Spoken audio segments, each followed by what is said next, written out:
آپ سوچیں کہ رمضان میں میری اور آپ کی مغفرت کا انتظام کیسا کیا رب نے. آئے ہائے قربان جائیں اللہ کی رحمت پر. عشرہ رحمت کی آخری گھڑیاں چل رہی ہیں. سبحان اللہ. یعنی آپ اگر رمضان کو تھورولی دیکھیں نا تو یہ پورا پیکج ہے کہ کسی طریقے سے میرے بندے بخشے جائیں. رمضان ہے کیا؟ مولا علی شیر خدا کرم اللہ تعالی وجہ الکریم فرماتے ہیں اگر اللہ کو اس امت کو عذاب دینا ہوتا نا تو اس امت کو رمضان اور سورہ اخلاص عطا نہ فرماتا. بھئی اسی ایک روایت سے سمجھ جاؤ نا کہ رمضان کیا ہے. یہ آیا ہی بخشوانے ہیں. اب ذرا پیکج دیکھیں کیا ہے. سب سے بڑا پرابلم ہمارا، ہمیں گناہوں کی طرف کون لے جاتا ہے؟ کون لے جاتا ہے؟ شیطان. ہمارا کھلا دشمن ہے نا. ہمیشہ بہکائے گا، نماز نہیں پڑھنے دے گا، عبادت نہیں کرنے دے گا، ہمارے دلوں میں وسوسے ڈالے گا. جو ہمارا سب سے بڑا دشمن ہے اس کو بند کر دیا. گلی مک گئی نا. اگر دشمن ہی نہیں ہے تو پھر تو مقابلہ ہی ختم ہو گیا. اچھا شیطان کو بند کیا، جنت کے دروازے کھول دیے، دوزخ کو تالے لگا دیے گئے. اور پھر سبحان اللہ فرمایا کہ روزہ دار کے لیے سمندر میں مچھلیاں، سوراخوں میں چونٹیاں بھی دعائیں کرتی ہیں. نفل کا ثواب فرض کے برابر، فرض کا ثواب 70 گنا کر دیا. روزانہ افطار کے وقت 10 لاکھ گناہگار جہنم سے آزاد کر دیے گئے.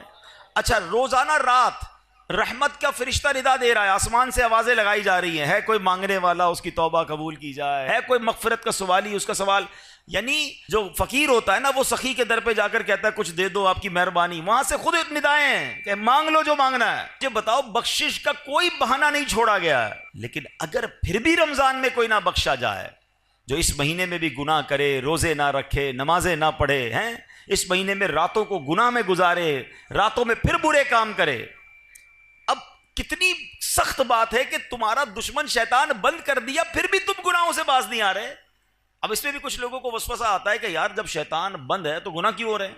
تو اس کی وجہ یہ علماء نے بڑی پیاری مثال دی کہ اگر آپ سائیکل چلائیں اور چلاتے چلاتے بہت دیر تک چلاتے رہے، اس کے بعد پیڈل مارنا چھوڑ دیں، پھر بھی سائیکل کافی دیر تک چلتی رہتی ہے. تو 11 مہینے جو شیطان نے پیڈل مارے نا ہم پر، تو یہ سائیکل کو بریک تو اچھا سائیکل پیڈل مارنا چھوڑ دیں پھر رکے گی کیسے؟ ایک بار روک دیں اب نہیں چلے گی، کیونکہ جب تک آپ پیڈل نہیں ماریں گے سائیکل نہیں چلے گی. ایسا ہی ہے نا، ہم بریک نہیں مارتے. ہونا یہ چاہیے پہلی رمضان کو ہی بریک لگا دیں کہ بس اب گناہ نہیں کرنے. تمہارے گناہوں والے دوست دور، موبائل میں سارے وہ تمام گروپ سے ایگزٹ، تمام پیجز سے باہر جو مجھے گناہ کرواتے. بریک تو لگاؤ نا، پھر نہیں ہوگا رمضان میں گناہ. اگر بریک ہی نہیں لگ رہا، ہمیں دوست بھی وہی چاہیے، ہمیں موبائل میں بھی وہی دیکھنا ہے، ہمیں جناب معاذ اللہ ٹی وی میں بھی وہی دیکھنا ہے. تو آپ سوچیں رمضان میں گناہ کی پنشمنٹ بھی زیادہ ہے، اس کی سزا بھی زیادہ ہے، مگر لوگ گناہوں سے باز نہیں آتے رمضان میں.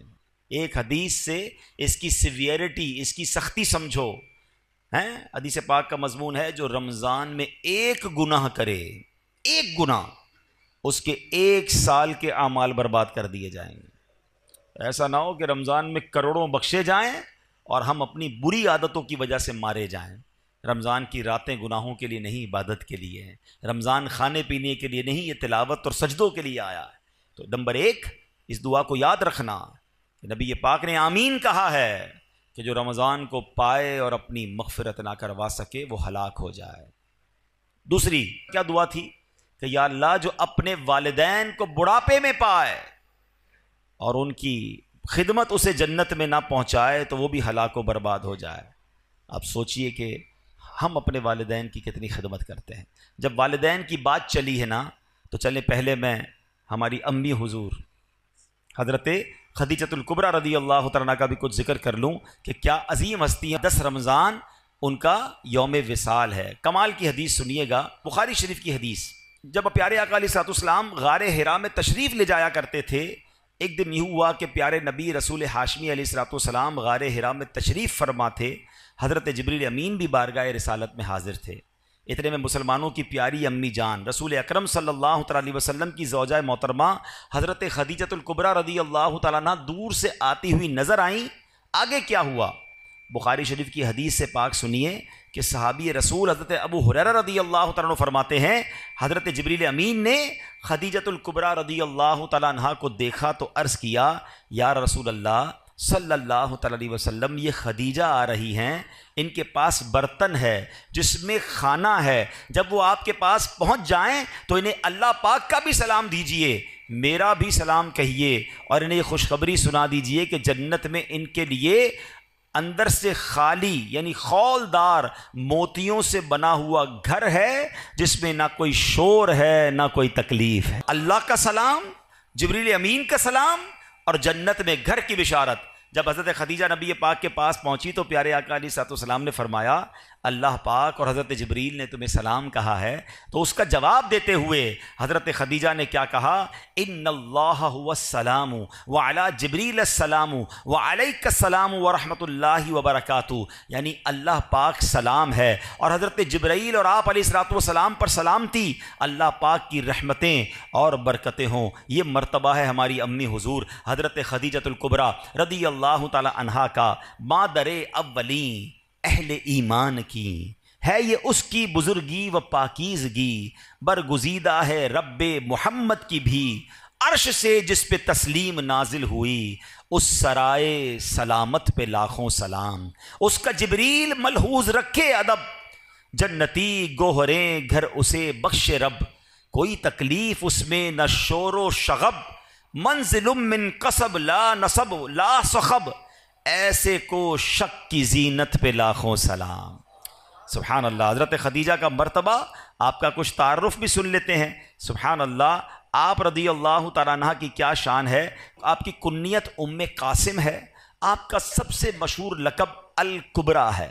آپ بہت پاک باز، بہت باہمت، بلند حوصلہ، باعزت، اعلیٰ نسب رکھنے والی اور نہایت عقل مند خاتون تھیں۔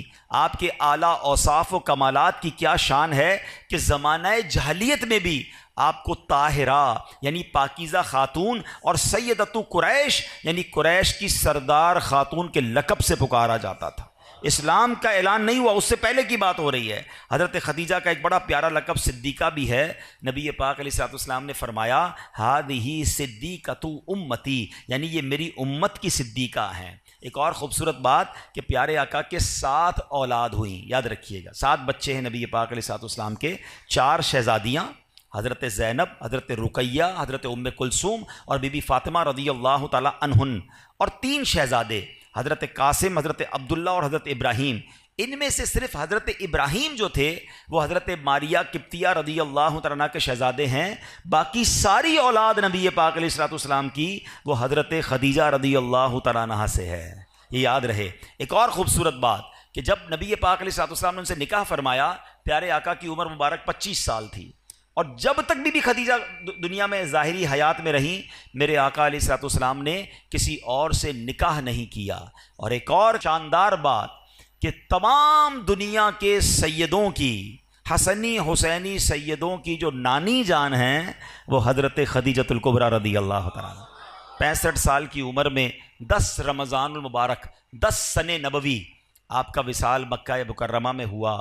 آج بھی آپ کا مزار جنت المعالی مکہ مکرمہ میں موجود ہے۔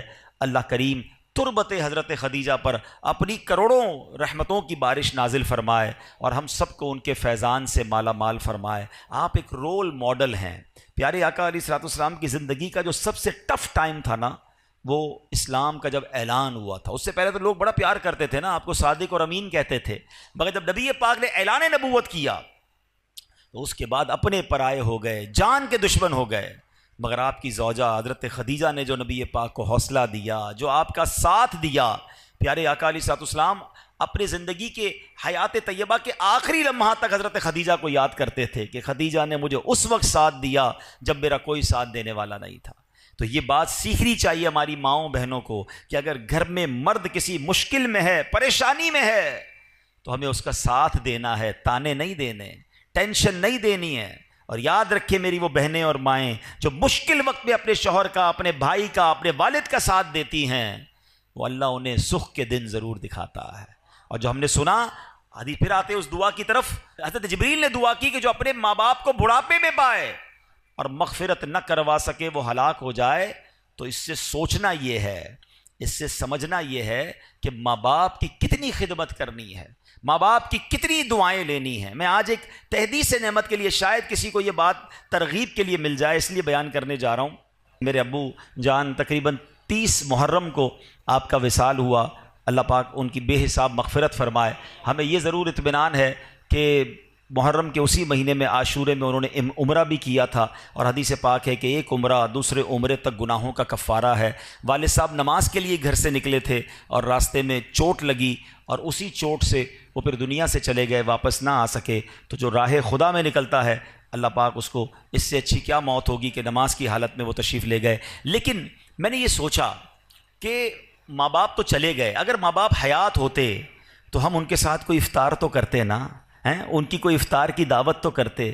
تو میں نے اور میرے بھائی نے مشورہ کیا کہ اب نہ امی ہیں نہ ابو ہیں، ان کی مسجدیں تو ہیں، تو کیوں نہ ہم وہاں جا کر قرآن خوانی کر کے ایک افطار اجتماع ان کے ایصال ثواب کا کریں، تاکہ ان کی روح کو ثواب پہنچے، اور قبر میں بھی انہیں احساس ہو کہ انہیں بچے ان کے بھولے نہیں ہیں۔ یہ بات میں نہ کرتا، مگر میں اس لیے اس طرح کی بات کر رہا ہوں کہ شاید وہ لوگ جن کے ماں باپ چلے گئے ہیں ان کو ترغیب ملے کہ خدا کی قسم آج اگر آپ کے پاس ماں باپ ہیں، واللہ یو آر سو لکی، جس کے پاس ماں باپ بھی ہیں اور رمضان بھی ہے، آئے ہائے ہائے، اور کیا چاہیے تمہیں کہ ماں کے ساتھ افطار کرتے ہو، والد کے ساتھ افطار کرتے ہو، ماں کی دعائیں تمہارے ساتھ ہیں اور رب کی رحمتیں برس رہی ہیں، اس سے اچھی تو کوئی بات نہیں ہے۔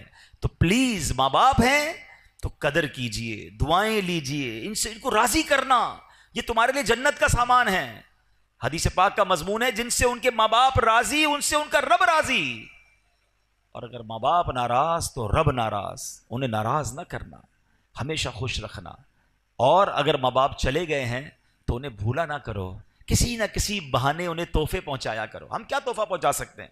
اب تو ان کو کوئی پیسے تو نہیں دے سکتے، کوئی سوٹ پیس بھی نہیں دے سکتے، مگر دعائیں تو دے سکتے ہیں، ثواب تو پہنچا سکتے ہیں۔ ہر بندہ اپنی حیثیت کے مطابق کرے، ضروری نہیں کہ آپ بہت بڑا افطار اجتماع اماں جان کے لیے کریں گے تو ہی ثواب پہنچے گا، پوری مسجد بنائیں گے، ہر بندہ اپنی حیثیت کے مطابق۔ آپ مسجد میں ایک اینٹ لگا دیں، اگر آپ کی جتنی حیثیت ہے، آپ 2 کھجوریں کسی کو کھلا دیں کہ یہ میرے ابو کے نام کی ایک کھجور، یہ میری والدہ کے نام کی ایک کھجور، انہیں پتہ تو چلے، انہیں ان کی روح کو احساس تو ہو کہ بچوں نے یاد رکھا ہے، بھول نہیں گئے، بھولی بسری داستان نہیں بن گئے ہم۔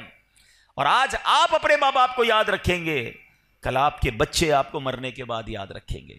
تو یہ سلسلہ آگے بڑھنا چاہیے۔ ماں باپ کی وجہ سے ہم جو کچھ ہیں آج ہیں، اللہ جو ہمیں عطائیں فرما رہا ہے، انہوں نے دن رات ہمارے لیے دعائیں کی ہیں، تو ہمیں ان کی قبر میں انہیں راحت پہنچانی چاہیے، وقتاً فوقتاً انہیں تحفے بھجوانے چاہیے۔ عید آتی تھی تو ماں کو سوٹ پیس دیتے تھے نا، ماں کو تحفہ دیتے تھے، اب نہیں دے پا رہے تو کوئی مسجد میں صدقہ جاریہ والا کام کر کے امی کو ثواب پہنچا دیں، کسی غریب کا بھلا کر دیں، نیت یہ کریں کہ میں اپنے ماں باپ کے لیے کر رہا ہوں۔ آپ کو پتہ ہے ماں باپ کے لیے ایصال ثواب کرنا کتنی بڑی نعمت ہے؟ جو بچہ اپنے ماں باپ کے لیے حج کرتا ہے نا، یعنی اگر فرض حج پہلے کر لیا، اب نفلی حج کرنے جا رہا ہے اور نیت کرتا ہے کہ میں اپنے والدین کے لیے کر رہا ہوں، تو حدیثوں میں یہ الفاظ آتے ہیں کہ ماں باپ کو تو حج کا ثواب ملے گا، اس بچے کو 10 حج کرنے کا ثواب ملے گا۔ کمال کی ہستیاں ہیں، ان کی وجہ سے ہمارا ثواب بھی ملٹیپلائی ہو جاتا ہے، تو پھر کیوں انہیں بھولیں؟ خوب ایصال ثواب کریں، ان کی قبر پر جایا کریں۔ اور تیسری حدیث پاک کا جو جز تھا، تیسری دعا تھی کہ اللہ کے نبی علیہ الصلوۃ والسلام نے فرمایا کہ جو پیارے آقا علیہ الصلوۃ والسلام کا نام نامی سنے اور درود پاک نہ پڑھے وہ بھی ہلاک و برباد ہو جائے گا۔ تو خوب درود پاک پڑھیں، خوب درود پاک پڑھیں، اس مہینے میں درود پاک پڑھنے کی عادت ڈالیں۔ علماء نے یہ بڑا آسان کر دیا ہمارے لیے کہ اگر ہم کبھی نبی پاک علیہ الصلوۃ والسلام کا نام سنیں اور درود پڑھنا بھول گئے تو علماء کہتے ہیں دن میں ایک مخصوص تعداد میں درود پاک پڑھ لیا کرو، 100 بار، 200 بار، 300 بار، تو پورے دن میں جتنی بار بھی نام نامی سنا ہوگا، لیا ہوگا، درود نہیں پڑھ سکے تو اب جو یہ پڑھو گے یہ پڑھنا قائم مقام ہو جائے گا۔ تو اللہ کریم سے میں دعا کرتا ہوں کہ رب کریم ہمیں ماہ رمضان کی قدر نصیب فرمائے، اپنے والدین کی قدر نصیب فرمائے، ہمیں درود پاک کی کثرت کرنے کی توفیق عطا فرمائے۔ رمضان میں تراویح میں جی نہ چرایا کریں۔ کچھ لوگوں کو دیکھا ہے شروع میں 3-4 دن آتے ہیں پھر غائب ہو جاتے ہیں، یا 2-5 روزہ 10 روزہ تراویح پڑھ کے سمجھتے ہیں تراویح معاف ہو گئی ہے۔ تراویح سنت مؤکدہ ہے۔ آپ کو پتہ ہے تراویح کا ثواب کتنا ہے؟ رمضان میں ہر سجدے پر اللہ کریم 1500 نیکیاں عطا فرماتا ہے، ہر سجدے پر جنت میں سرخ یاقوت کا ایک گھر عطا کیا جاتا ہے۔ ہائے ہائے ہائے، اتنی اللہ نے رحمتیں آسان کر دی، پھر ہم تراویحوں سے بھاگ جاتے ہیں۔ تراویح بھی پڑھیں، نوافل بھی پڑھیں، تہجد بھی پڑھیں، اللہ توفیق دے اشراق چاشت بھی پڑھیں، رغبت کریں۔ یہ وقت آیا، آپ کو پتہ ہے پچھلے رمضان میں کئی لوگ ہمارے ساتھ تھے، کیا پتہ اور آج نہیں ہے، کیا پتہ اگلے رمضان میں ہم نہ ہوں۔ تو اس رمضان کو اپنا آخری رمضان سمجھیں اور خوب عبادتیں کر لیں، یہ بخشوانے آیا ہے تو کر لیجئے جتنی نیکیاں کرنی ہیں۔ اور آخر میں عرض یہ ہے کہ اس مہینے میں سخاوت بھی کیجیے اپنی حیثیت کے مطابق، اپنے غریب رشتہ داروں کی مدد کیجیے، دیگر مسلمانوں کی مدد کیجیے، اور اس کے بعد میری گزارش ہے اپنی دعوت اسلامی کا بھی ساتھ دیں۔ اللہ پاک عمل کرنے کی توفیق عطا فرمائے، اللہ پاک اس مہینے کی برکتیں ہم سب کو نصیب فرمائے۔